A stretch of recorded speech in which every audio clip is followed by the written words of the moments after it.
Hey everybody, it's your old buddy Zoo with the ROG Ally X from our buddies at ASUS. I know I say it all different than everyone else. I don't care. It's ROG and it's ASUS. Deal with it. Now I'm filming this in the middle of the night and not in my dreams because I'm awake. And I'm filming it at night because I just got this on Friday, and outside of filming me unboxing it, I've just been grinding away, capturing footage on the actual handheld, and gathering my first impressions. So before we move on to the unboxing and then my first impressions, I'd really appreciate it if you liked and subscribed and all that jazz, because my wife is very annoyed that I have been spending the entire weekend, instead of hanging out with the family, I have been playing with my $800 Game Boy.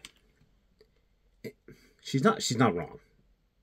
She's not wrong. But maybe like and subscribe to make it worth my while. Anywho, let's get to the unboxing, and then we'll do some comparisons and my first impressions, and I'm going to show off some fancy FPS and battery metrics, because the embargo's over. This video will be going up around 1 o'clock in the morning Eastern Time on Monday. So I just got one question for you before we start.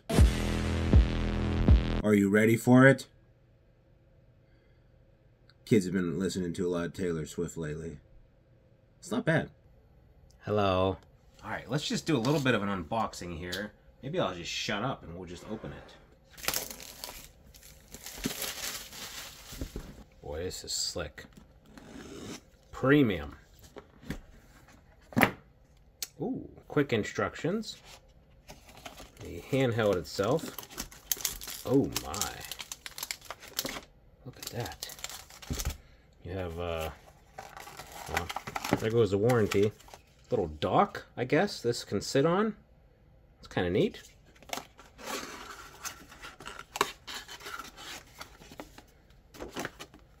A 65-watt AC adapter, it's USB-C. And on the other side, we have my warranty card and my manual. Let's peel this sticker off first.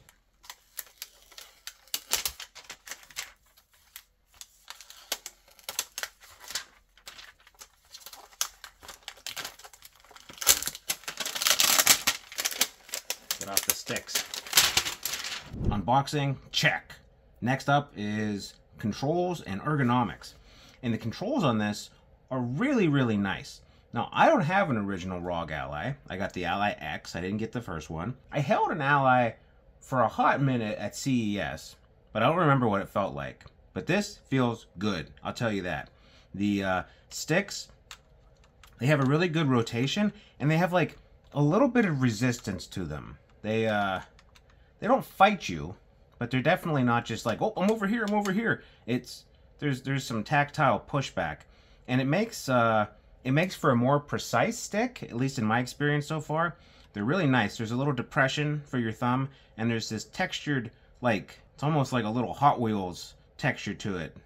It's got a nice diamond grip to it. It's just enough that you can kind of use the side of your thumb to manipulate. It's a nice little touch. I haven't disassembled this, but Stubbs tells me you can take this out and replace the caps yourself. There's just a screw, so if you want to go crazy and 3D print your own, well, there you go. D-pad on this is really nice.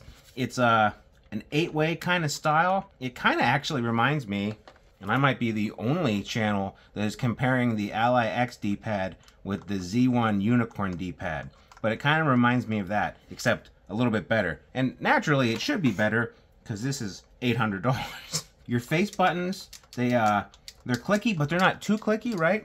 They're, I don't know, very tactile, very responsive. I really like it. You have your start and select. You have your button over here which brings up your quick menu. And then this button, I honestly don't remember what this one does. I don't use that one too much. Up on top, you have giant left and right bumpers and giant left and right triggers. And they have this little diamond grip, kind of the same pattern as the sticks. These grips, they kind of help you, if you're going crazy pressing the triggers, they kind of help your fingers stick there a little bit. It's not too much. It's not like it's going to dig into your skin or anything. It's just a nice little subtle touch that I like.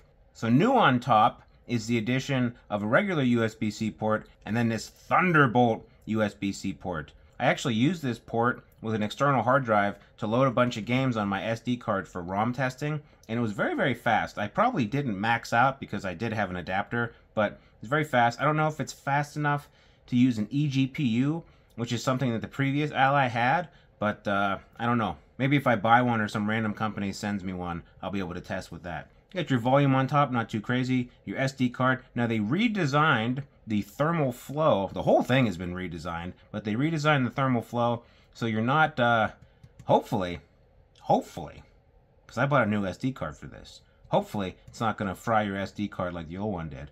You have your headphone jack on top, which I'm not a huge fan of, and you have your power button. On the back, you have very small M1 and M2 buttons, and a nice little textured badonkadonk grip.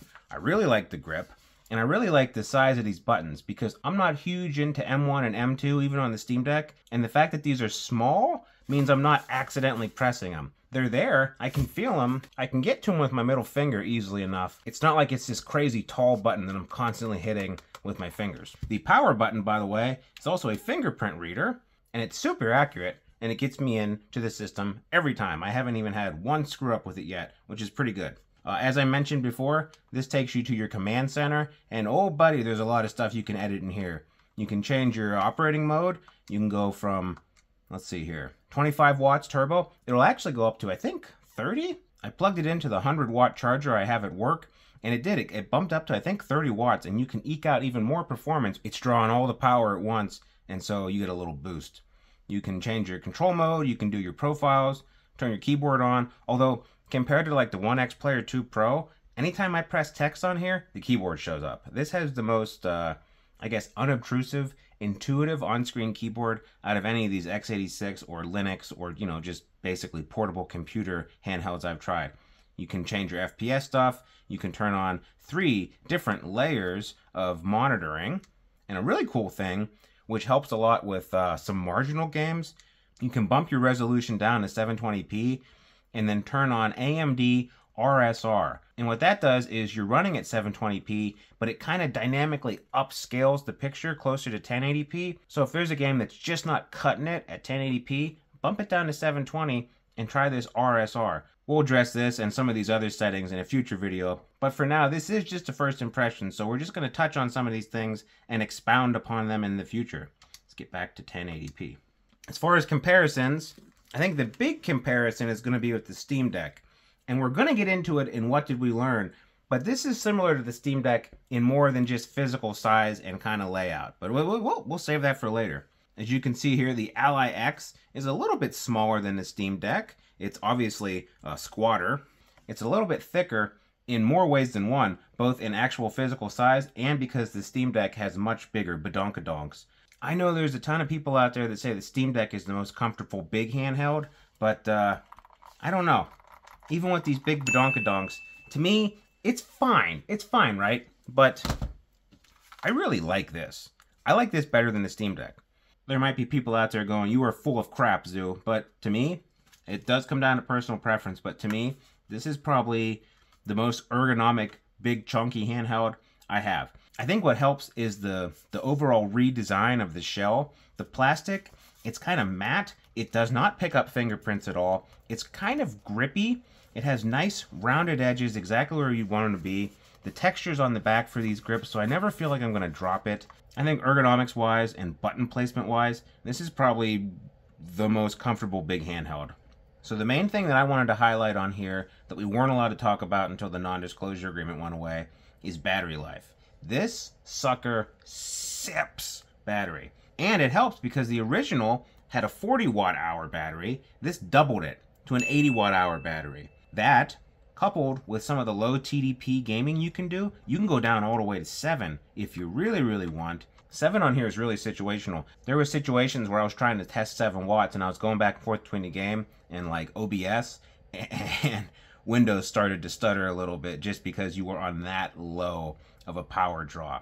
13 is the silent. A lot of stuff. Pretty much all your retro games you're going to run on here. Maybe PS3 and above, you might have some issues if you're trying to run at 13. But pretty much all your retro stuff is going to run at 13. Some of your lower end retro stuff, you'll get away with that 7. 17 is kind of your middle of the road performance setting.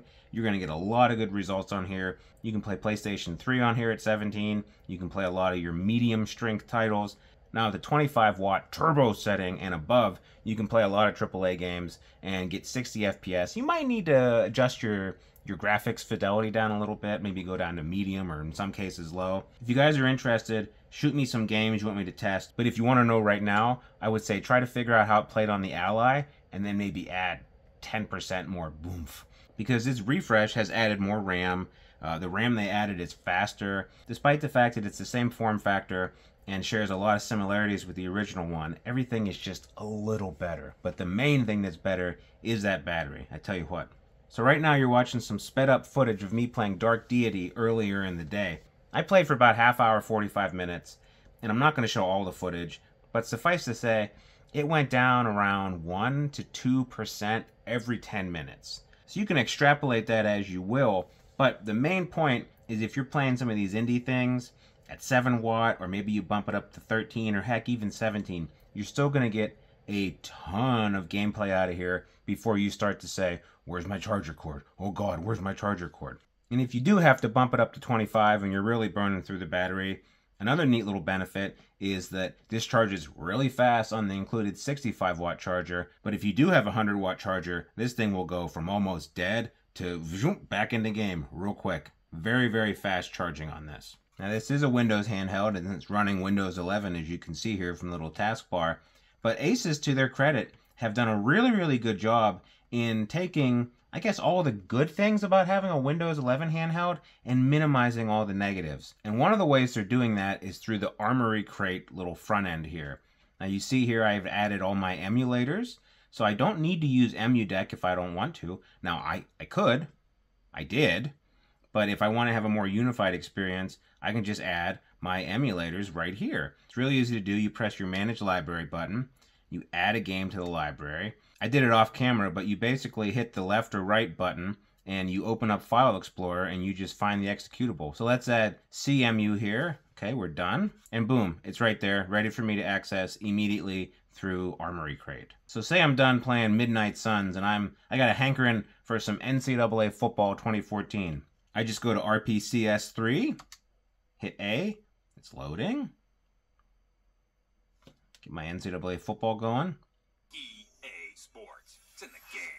Now, Armory Crate doesn't have specific games you can launch directly, but honestly, I end up going to the emulator front end anyway because I have to fiddle fart around and change settings, so it's not a huge deal for me. Armory Crate also has profiles for each game. Now, right now, since it's still not actually released, I can't just go and download them. I can create my own just by going to Game Options and set Game Profile. I can set custom key mapping, I can set custom configurations, and I can set custom GPU settings. Back out of there. So you have that profile saved. Now in the future, I believe you will be able to share profiles. So if someone has a really great profile for Marvel's Midnight Suns and you just downloaded it because it was on sale, you don't want to tweak it yourself, you'll be able to hopefully pull that profile and automatically have all those good settings plugged in ready to go, which is kind of neat. Next we're going to play a couple PC games. We're going to do some Arkham Knight at 25, and heck, we're going to see if we can get under 25, maybe at 17 watt performance, see what we can get out of there. And then we're going to do some higher end emulation. We'll do some PS3, we'll do some Dolphin at some ungodly upscaling, see how far we can get on 7 watt, and we'll see how far we can get on 7, maybe 13, maybe 17 on higher resolution 3DS. So let's try that. You can see here we're at 720, everything is maxed out at high, set to 60 FPS. And at 25, it's going to run great. And it should run great. So, what'll it be? Your usual? Sure. Oh yeah, classic. Excuse me, sir. There's no smoking in here. Holy crap! Holy crap! Is that a dang zombie? What the heck game is this?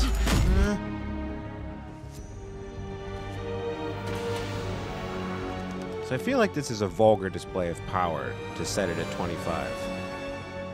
I wonder how low we can go. Save us all. Let's try 13. And yeah, surprisingly, 13 watt is pretty good on here. You hover around 30 FPS, so you're obviously losing a little bit of fidelity, but otherwise it runs great. Hey, Batman! Don't leave me here, please. Bye.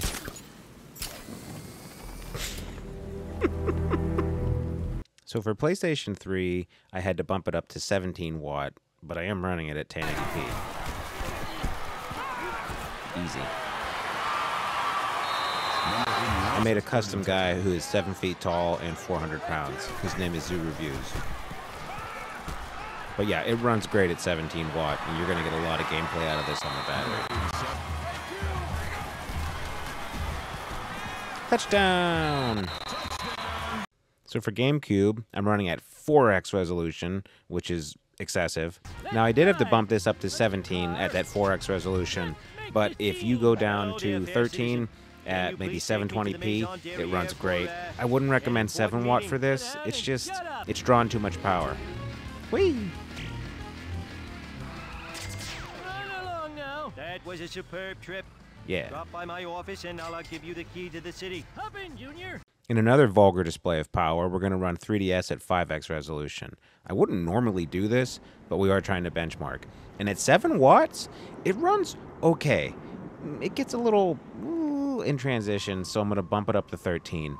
But if you bump down the resolution to something like normal, 7 watts would probably get you through. But yeah, bumping it up to 13 here, and after this initial shader stutter, it runs at 60 FPS super smooth. All right. Well, Gary, it's time for What Did We Learn? We learned that the ROG Ally X is not a brand new handheld. It's not an Ally 2. It's more of a refresh. They didn't make a new one, but they made this one better. And boy howdy, did they make it better. They changed the chassis to make it more ergonomic with larger grip handles. They've doubled the battery. Pretty good. They've added 50% more RAM. You're at 24 gigabytes now, which means you can have 16 working as regular RAM and the other 8 dedicated to some sort of virtual memory. The RAM they did add is faster. In the old Ally, it was 6400 MTS, and these are 7500 MTS. How do you like that? On turbo mode, they say you can squeeze out up to 15% more performance compared to the original Ally because of the upgrades to RAM, more RAM, faster RAM. Because of this ginormous battery, they say you can play at 25 watts on here longer than you could at 15 watts on the original Ally. I haven't run this into the ground, but my hour and a half testing, that seems about right. Probably because of that SD card issue. They redid all the internal pathways for fans. The fans have been upgraded, the vents are better, your heat pipes are thicker. And what that means is this is a much cooler handheld than the original Ally. I honestly, even playing it at super high stress stuff, it never really gets that hot in my hands. They changed some of the I/O over here. They changed the back with these buttons. But I tell you what, pretty much everything about this except the screen, and the screen's amazing. It's not like the screen was a turd and they kept a turd. But everything about this except the screen and the chip itself, which was still pretty beefy, is been upgraded. So this is a great upgrade across the board. And it honestly, to me, it reminds me of the Steam Deck in the sense that the Steam Deck had that OLED refresh and they added some internal stuff and everyone went crazy. You wouldn't believe how cheap Steam Decks were as people sold their old ones to get a new one. And I feel, oh, hi Stubbs. And I feel like the ROG Ally X is very much in that vein. It is a refresh. And very much like the Steam Deck, there might be a ton of people who are looking to get rid of their original Allies to recoup some of the cost so they can buy the X. If I already had an Ally, I don't know that I would go crazy and try to get a new one. The battery upgrade on this, I mean, it probably would tempt me.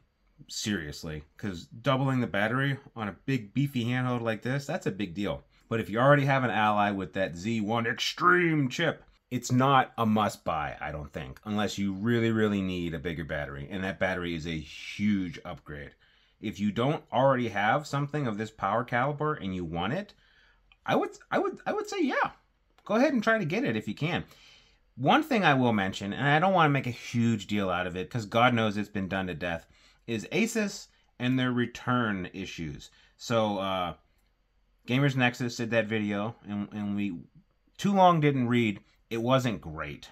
So if you are interested in this and you have a Best Buy nearby, just get it at the Best Buy. It's going to be the same price.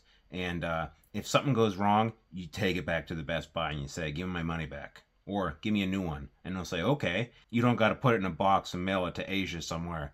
you just go to your Best Buy. I think that'd be your best bet. But that aside, I'm really impressed with this.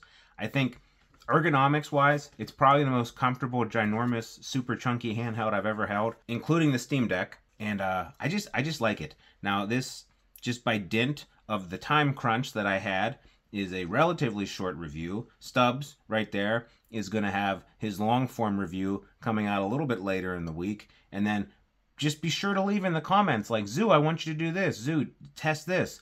Zoo, I think you're ruggedly handsome. Zoo, you idiot, why do you say these things? Any sort of feedback like that, and I'll try to roll it into the next video. So remember, take care of each other, take care of yourselves, take care of your handhelds, take care to buy your ASUS stuff at Best Buy if you need to, and we'll see you on the flippity flip. Oh, hey, Mega Barracuda. Hey, Nate.